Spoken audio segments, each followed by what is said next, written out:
The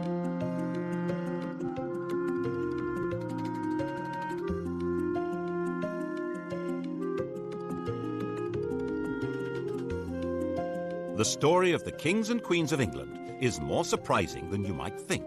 It's a fine drama, 1,000 years of tales of lust and betrayal, of heroism and cruelty, of mysteries, murders, tragedies, and triumphs. Oh, you're probably thinking that applies to medieval kings, all right, but this programme's about the modern monarchy, from Victoria to the home life of our own dear Queen, and there's not much of that sort of thing going on here. Oh, really? Keep watching. What, you may wonder, did lust have to do with the matronly Queen Victoria? Well, she was young once, and her husband, Prince Albert, gave his name to more than just a bridge, a concert hall, and a memorial. No other British royal has a body piercing named after him. And we can't show you where the ring goes in a Prince Albert, you'll just have to guess. Kept Victoria happy, 9 children. And this isn't only a collection of royal trivia for the tabloids. We can reveal for the first time on television that the present Queen's grandfather, George V, actually took over the running of the country, secret personal rule, for a few days in 1931. He believed it was the only way to save the country from revolution. Most of the papers relating to this are still hidden. How much do we really know about what goes on? In 1867, Walter Bagehot wrote a book on the British Constitution which said that it had 2 parts, the efficient part and the dignified part. The dignified part was headed by the Queen. It was a piece of theatre whose only purpose was to make people feel loyalty. The actual power was entirely held by the efficient part, which he said was a secret committee called the Cabinet. Everyone believed Bagehot's book. The government encouraged people to believe it. So did the royal family, then and now. Well, they would, wouldn't they? The truth has been rather different. Obviously, when the 18-year-old Victoria came to the throne in 1837, she wasn't in much of a position to try to run the country. She'd had a rather odd upbringing. Her father had been a brother of George IV and William IV, but he died when she was a baby. Mother was a straight-laced German princess who was determined that her daughter should not be part of the disreputable life of the court, or murdered, as her mother thought possible, by one of her terrible uncles who wanted the throne himself. She was brought up in isolation in Kensington Palace, which in those days was rather cut off from London. Her main interest on becoming queen was to finally cut free of her mother, and hopelessly, utterly in love with her first cousin, the 20-year-old younger son of the Duke of Saxe-Coburg-Gotha. He's excessively handsome. Such beautiful eyes. My heart is quite going. He certainly tried hard to look good. That notorious ring piercing, if it did exist, no one can be quite sure, was attached to a chain to assist in smoothing the line of his breeches. They married in 1840. She wasn't hugely popular at the time. Headstrong, willful. She actually blocked a change of government because it would have upset her domestic arrangements. The Prime Minister, Lord Melbourne, had given her the wives and daughters of his own supporters as the ladies of her bedchamber. When his Whig government fell and Robert Peel came to power, Peel insisted that the Queen should replace at least some of the ladies so that the court wasn't a complete one-party state. Victoria refused. Peel felt forced to resign, and Melbourne came briefly back to power. People didn't like what she was doing. They didn't like her. And they didn't like the stiff German, Prince Albert. Peel came back to power and refused to grant him much more than half the allowance Victoria demanded, saying that people were very hard up, which they were. The position of the throne seemed pretty shaky. It didn't seem likely that this would become the most secure and richest monarchy in the world. How did that happen? When Victoria came to the throne, all she had as her own was the revenue of the Duchy of Lancaster, £27,000 a year. The Sunday Times Rich List for 1990 showed Elizabeth II as being worth £6.7 billion. That's nearly 10 billion in today's money. The richest person in the land by a huge margin. It's true that the latest Rich List shows her being worth a mere 250 million. Has she lost 97% of her money on the horses? Did she give it all away to charity? No. The latest figure is a guess, based on an instruction to the Sunday Times not to count anything she holds on trust for the nation. Obviously, she can't sell the crown jewels and pocket the proceeds, but actually, most rich people hold much of their wealth in trust, yet it's still treated as theirs, because they have the use of it. The royal move into profit began when Albert took charge of the royal finances. He wasn't allowed to be king. There was deep suspicion of him. But Victoria let him manage her affairs, and he did an astonishing job of it. The royal household was an incredible Gothic antique. To clean a window in Buckingham Palace was a job for the Lord Chamberlain's staff. Unless it was a kitchen or scullery window, then they had to call on the Lord Steward. And laying a fire was the Lord Steward's job, but lighting it, the Lord Chamberlain's. As their staff were not on good terms, the Queen froze. Other palace staff were paid for jobs whose very purpose and even existence had been forgotten. Enter Albert with boiling water and a hatchet. He sorted that lot out and cut Victoria's costs dramatically. He had a huge capacity for work and organisation, so when he came up with the idea for a great exhibition of the world's arts and industry, no one should have doubted that he could make it happen. Of course, they did doubt it. They had no confidence in the exhibition hall, the Crystal Palace, a giant greenhouse erected by a gardener. And when they realised that thousands would congregate there, they thought that it would be a rallying point for revolutionaries. The opening of the Great Exhibition on May 1st, 1851, was a thrilling day for the nation and for Victoria. The royal couple began to be viewed with some enthusiasm, and it was quite understandable that the next year an eccentric miser should leave the Queen £500,000 in his will. Albert's influence in government rose visibly, which of course soon put an end to his popularity.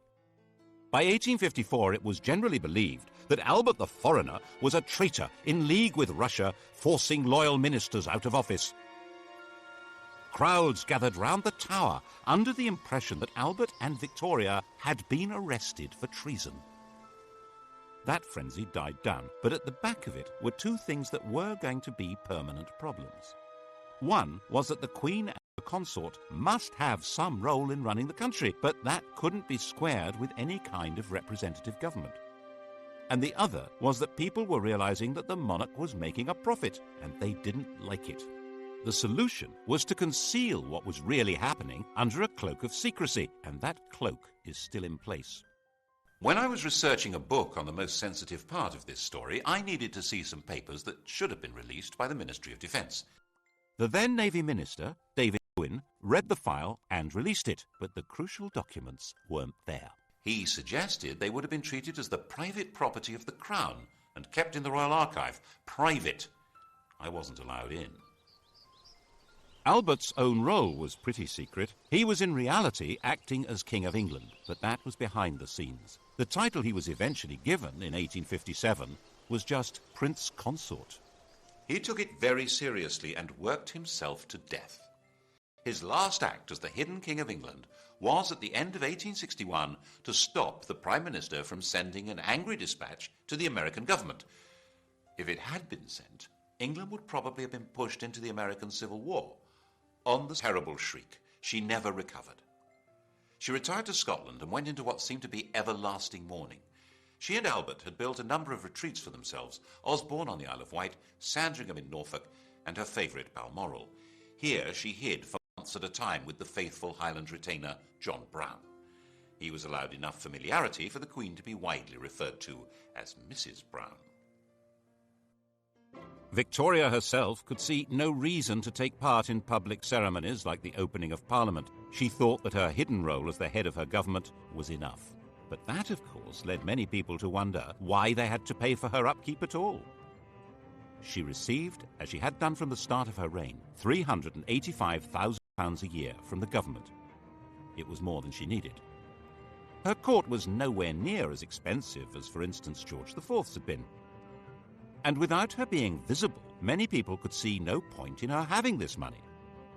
By the 1870s, there was a strong Republican movement expressing itself in newspapers, large public meetings, and in Parliament. The nature of the country was changing dramatically.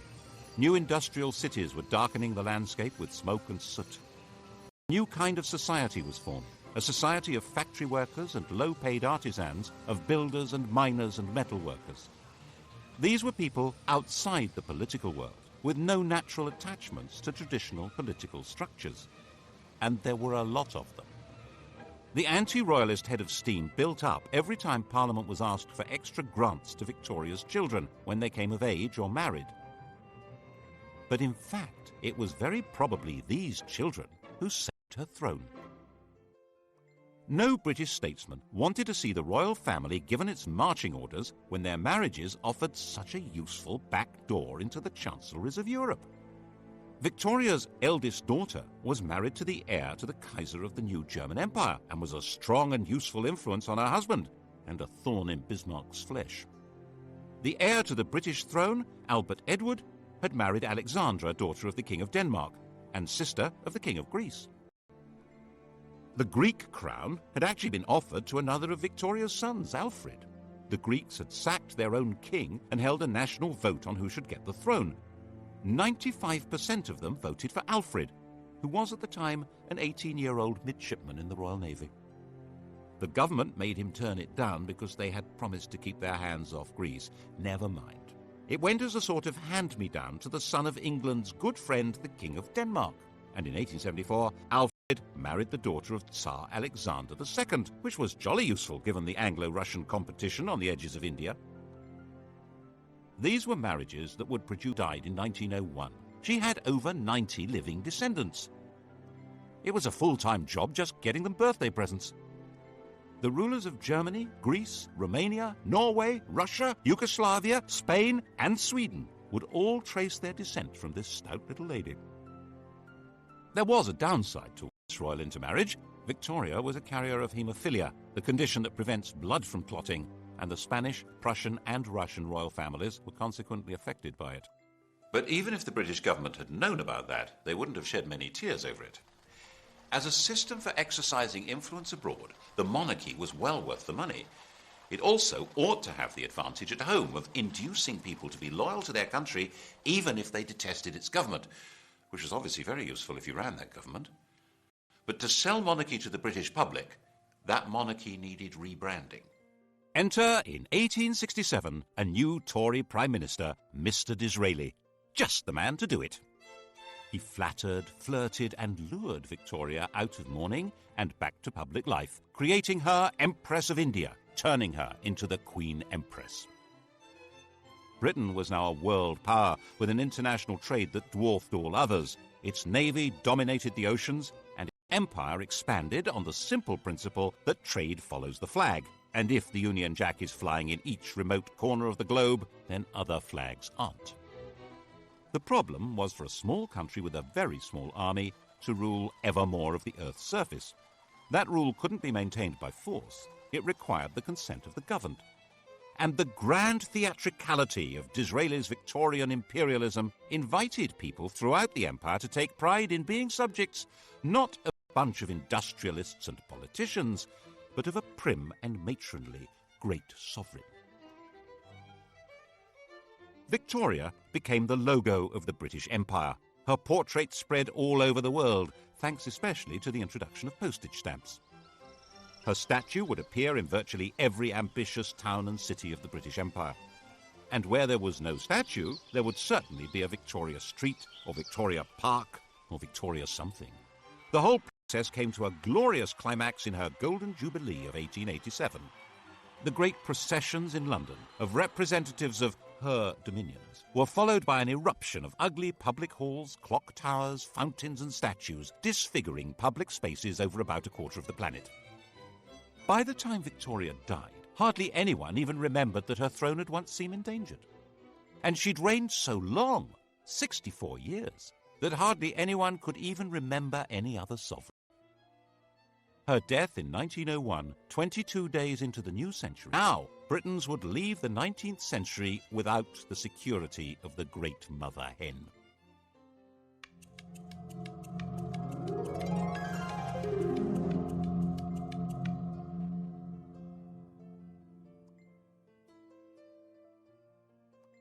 Victoria would cast a long shadow. Elizabeth II, coming to the throne 51 years later, would be the first of her successors who had no personal memory of her. Her oldest son, Albert Edward, the new King Edward VII, was already 59 years old. The funeral of the Queen Empress and Edward's coronation involved a huge invention of traditions and ceremonies. And in this atmosphere, it's not surprising that Edward was granted an annual allowance even greater than Victoria's. A few voices said that it was unnecessary for the king to have as big an income as Andrew Carnegie, the Bill Gates of his day, but no one took much notice. Edward had been given a miserable and oppressive childhood. Victoria had measured him by the impossible yardstick of her hero worship of the perfect man, his father. Naturally, young Bertie had rebelled. Of course, his first visit to a prostitute shocked his parents deeply. It happened to be followed by Albert's fatal illness, which Victoria had inevitably blamed on her wicked son. She had arranged marriage shortly afterwards in the hope that domestic discipline would rein him in. Princess Alex of Denmark was beautiful, but she was also deaf and dull company. With nothing much else to do, Bertie had become the living epitome of the life of the Belle Epoque, a life of champagne drinking, cigar smoking, horse racing, gambling and entertaining showgirls and pretty married ladies. He was naturally drawn to the company of outsiders, not just shady characters, but Jews and Catholics, bankers and foreigners, and he was outspokenly outraged by the casual racism of the empire. Because a man has a black face and a different religion than our own, there is no reason why he should be treated as a brute. He sat on a commission on working-class housing and even invited a member of the working class to stay at Sandringham. Admittedly, the man in question was an MP and a fellow member of the commission, and he had to eat in his bedroom because he didn't have the right clothes to come down to dinner. But still... By the time Edward came to the throne, he was a big, fat old man with a social conscience and a comforting mistress, Alice Keppel, who understood him perfectly. Edward saw himself as something like a nursery rhyme monarch, magnificent and jolly, caring and helpful. In 1903, completely ignoring his government, he went to France and started negotiations for a treaty that would become the Entente Cordiale, isolating Germany. He detested, which guaranteed that if Germany attacked France, Britain would go to war. So that's what happened in 1914. He determinedly resisted any increase in democracy in Britain and was a firm opponent of votes for women.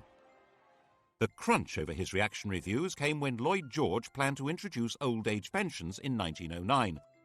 To raise the cash, there would have to be new taxes on income. The Tory majority in the House of Lords voted down what was called the People's Budget, and when the Liberal government drew up legislation to take that power away from the Lords, they voted that down too, obviously. So the Prime Minister told the King he needed to create about 250 new peers to swing the vote. Edward was not enthusiastic. Would he actually defy the government? In May 1910, in the middle of the battle, he died. In 1910, Edward's 44-year-old son George inherited the throne.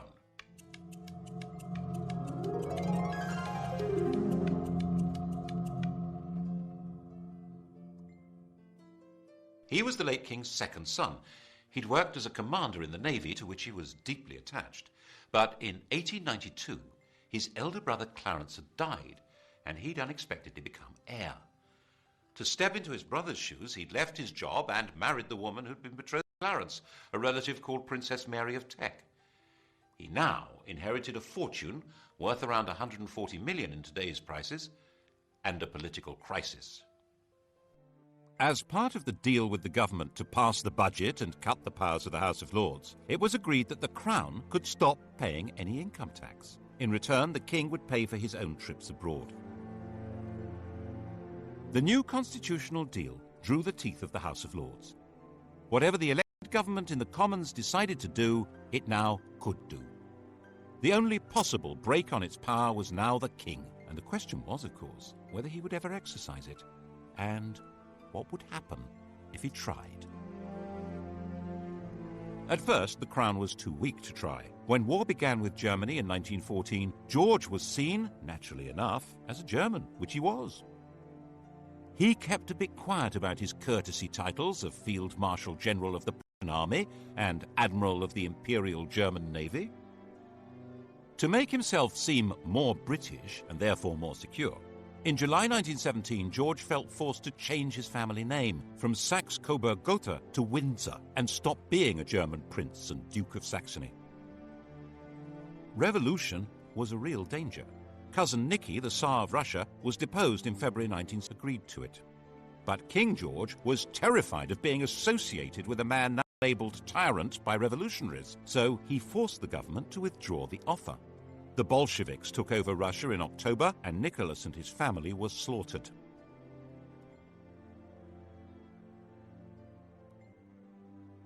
To protect the king's reputation, it was put about that Lloyd George had refused to rescue them, despite the king's pleading. Then in November 1918, a German revolution forced the Kaiser, Cousin Willie, to abdicate, and Germany gave up the war.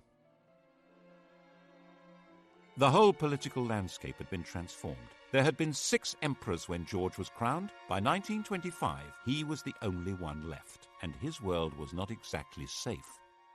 Most of the Southern Irish were committed Republicans. Attempts to hold that country by force were disastrous, and in 1922 the Irish Free State had come into being. King George had lost a considerable chunk of his kingdom. The wealth of the royal family continued to grow, due largely to Queen Mary's enthusiasm for collecting valuable trinkets at special prices. The Romanovs hadn't been allowed to join the British royals, but a substantial chunk of their jewellery did. People began hiding their treasures if the Queen was coming to call, as she would hint strongly that she expected to be given them, and sometimes take them anyway, so that embarrassed aides had to quietly return them later. In 1924, Ramsay MacDonald became Britain's first Labour Prime Minister. The old political establishment had been given a kicking. No one knew where this might lead.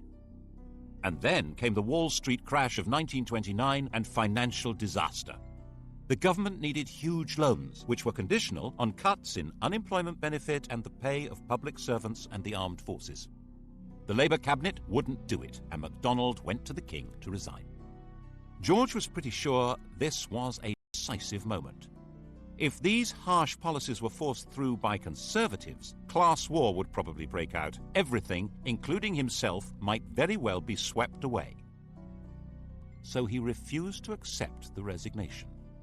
He persuaded Ramsay MacDonald that it was his patriotic duty to stay on as the leader of a new coalition government to force through the cuts. That way, they were more likely to be accepted. This was an extraordinary exercise of royal power, and it wasn't over yet. When the cuts were announced in September 1931, the entire Atlantic Fleet went on strike. This was the most powerful military force in the world, and it was gathered at Invergordon. There was total panic in the Admiralty. Mutiny! The intelligence service, all the disaffected, including the police, on the way. The financial markets went into a tailspin, and the Bank of England was forced to stop exchanging pounds for gold, going the gold standard. The Admiralty drew up plans to bombard the mutinous fleet from the land and sink its own ships. And the King decided he had to save the Navy and the country.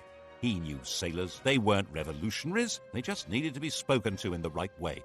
In complete secrecy, he took control, appointing a retired admiral to deal with the situation. Admiral John Kelly was not appointed by the government or the Admiralty and was instructed not to report to them, but directly to King George.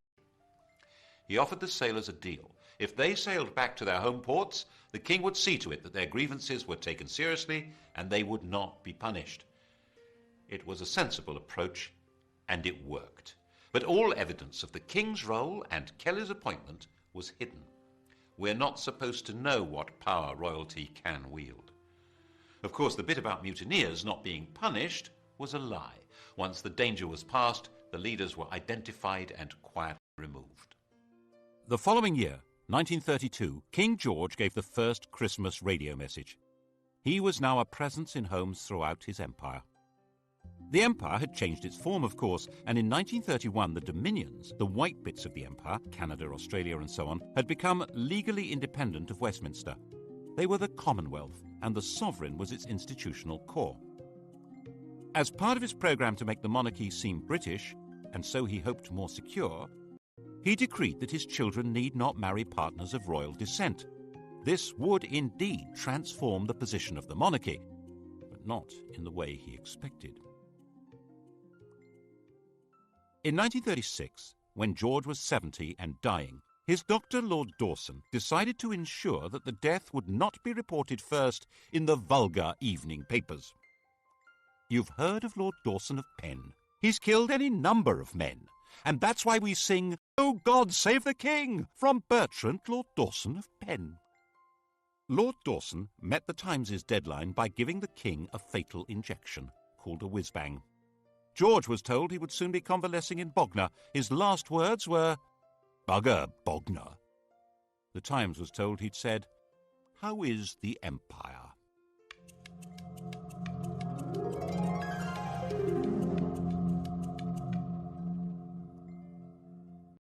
His successor, his son Edward, was 38, the poorly educated child of rather dysfunctional parents.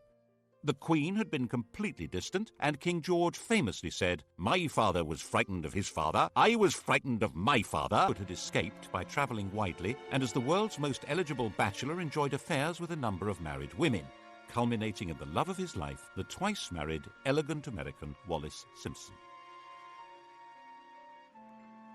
At the time of Edward's succession, the affair was in full swing, and her husband had resigned himself to a divorce. The British press completely censored the whole subject, while the rest of the world was fascinated by it.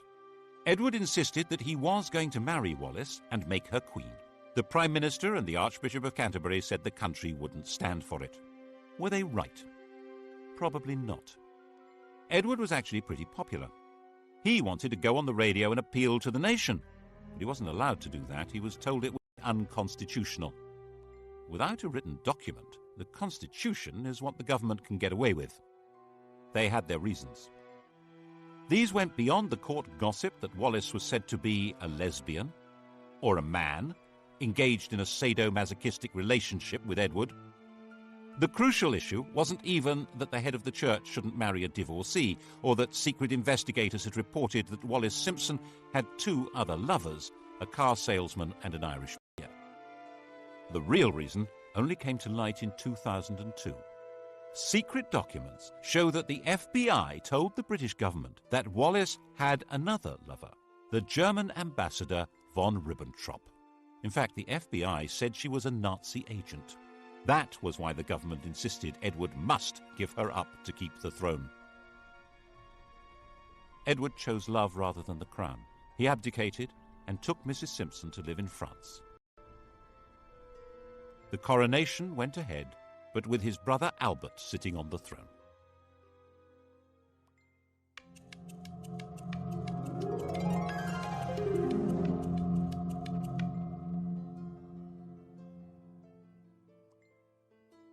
Albert was crowned as King George VI. He was 18 months younger than Edward and completely lacked his brother's social grace. He stammered, he was shy, but at least he was safely married to Elizabeth Bowes-Lyon, the daughter of a minor Scottish aristocrat, the first royal to legally marry a commoner since Henry VIII.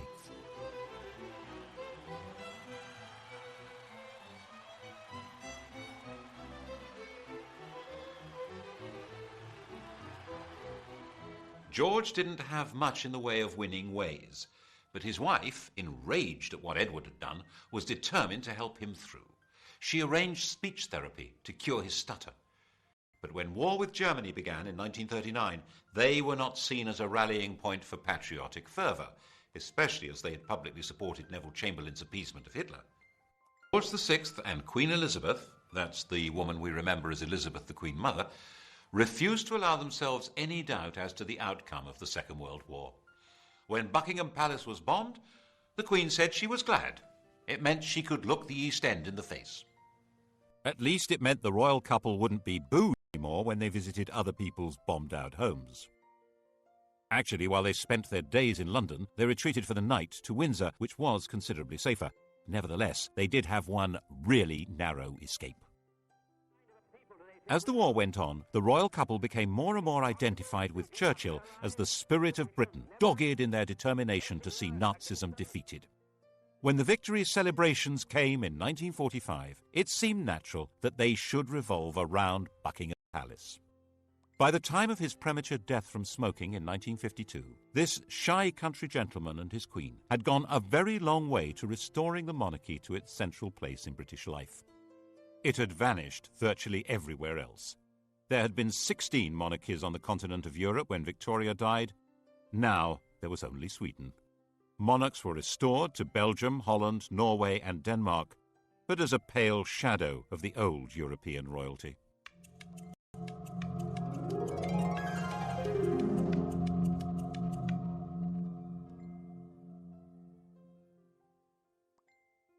The new queen, the 25-year-old Elizabeth II, seemed to be a fairy tale remnant of a lost world of glamour. Her coronation was a celebration of pageantry itself in a country that was a vast bomb site. 4 houses out of 10 had been damaged or destroyed. It was even shown on the new medium of television, though the Archbishop of Canterbury feared men would watch in pubs without removing their hats. By her side in the coronation coach rode her husband. Like Albert, he would never be crowned. Philip, Duke of Edinburgh, was from the Greek and Danish royal house of Schleswig-Holstein-Sonderburg-Glucksburg. He had no surname. He was given the name of one of the branches of Elizabeth's family, Mountbatten. There was no question of the Queen becoming a modest suburban sovereign like the restored European royals. George's widow was sure her daughter should be regal and grand. Royalty required flunkies and castles and palaces and golden coaches. She herself made do with 6 cars, 3 chauffeurs, 5 chefs, 2 pages, 3 footmen, 2 dressers, and 30 secretaries, maids, treasurers, and housekeepers. And she was absolutely dead set against royalty paying publicity from the governments of the day. In 1947, when Labour came to power, amid all the nationalisations and the class war declarations of "we are the masters now," had come an agreement that the government would take over the cost of running Buckingham Palace. Now the Conservatives said the government would take over the cost of the royal train and royal visits abroad, and freed the Queen from paying tax on property, apart from rates on Sandringham and Balmoral. In Edward Heath's time as Prime Minister, it was officially stated for the first time that the Queen pays no tax. In 1973, she was exempted from the new Companies Bill that could force shareholders to identify themselves even if they hid behind the names of nominees. Her shares are hidden in a company called the Bank of England Nominees, which can only be used by heads of state and is uniquely exempt from disclosure laws. And in 1965, when a Labour government introduced capital gains tax, they declared that the Queen is exempt. Under these arrangements, immense and unknowable riches were built up. She has, for example, 600 works by Leonardo da Vinci. We're told these riches are not really hers because she's not free to sell them. But most of the royal collection is never publicly displayed. Why?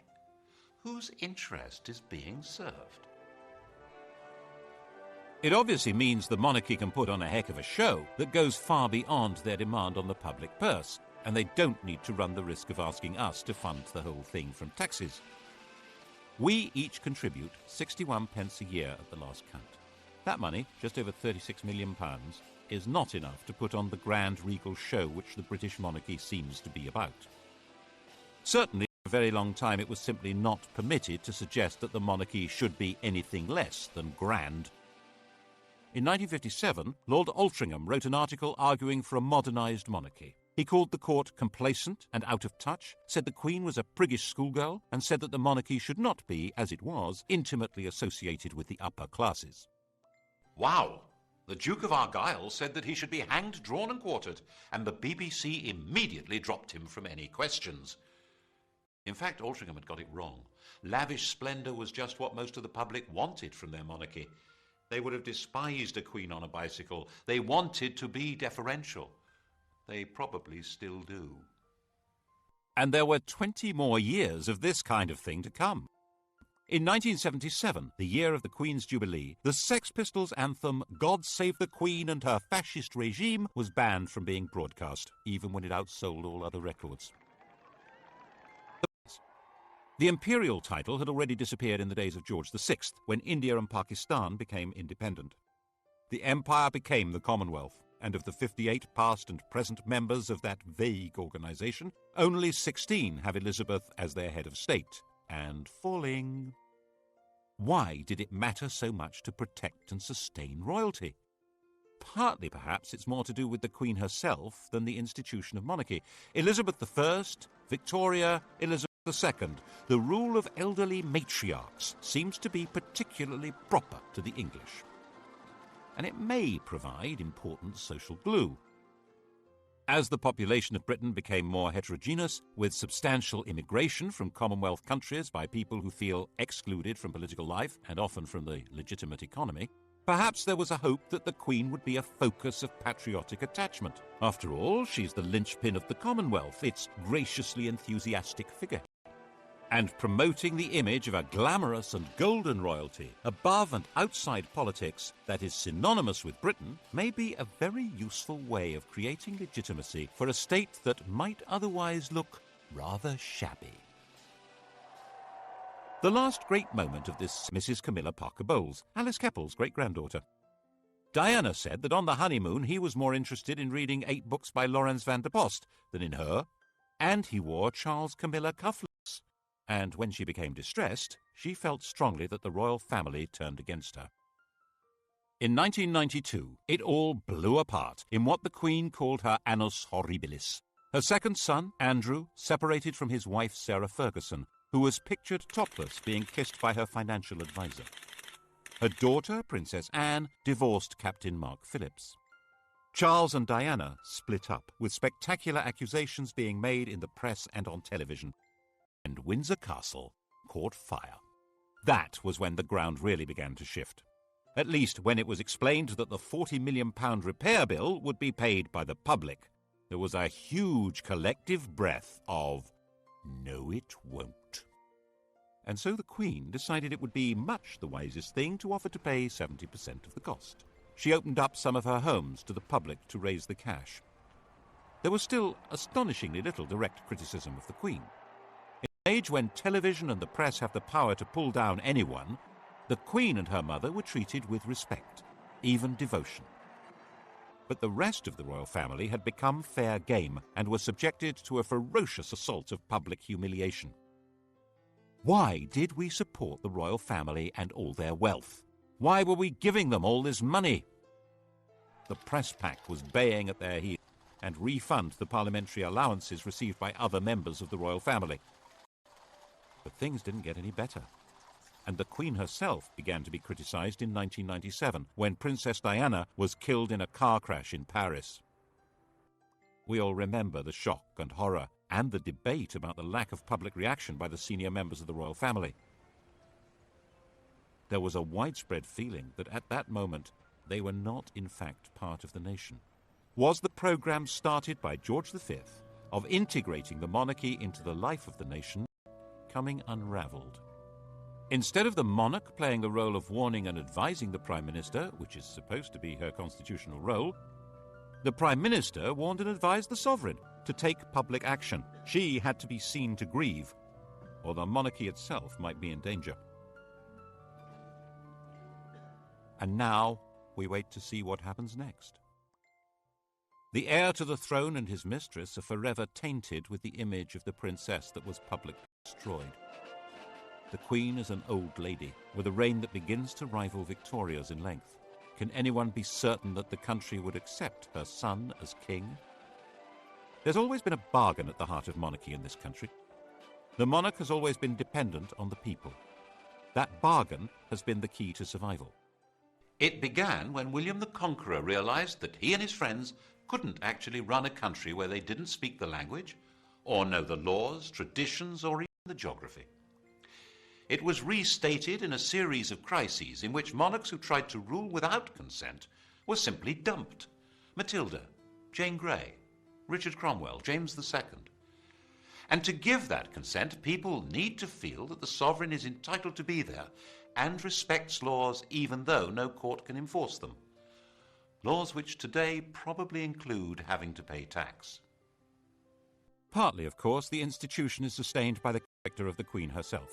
Faced with enormous pressures and a job from which there is no possibility of rest, she has retained a calm resilience and exquisite constitutional carefulness which guarantees her a respectful place in history.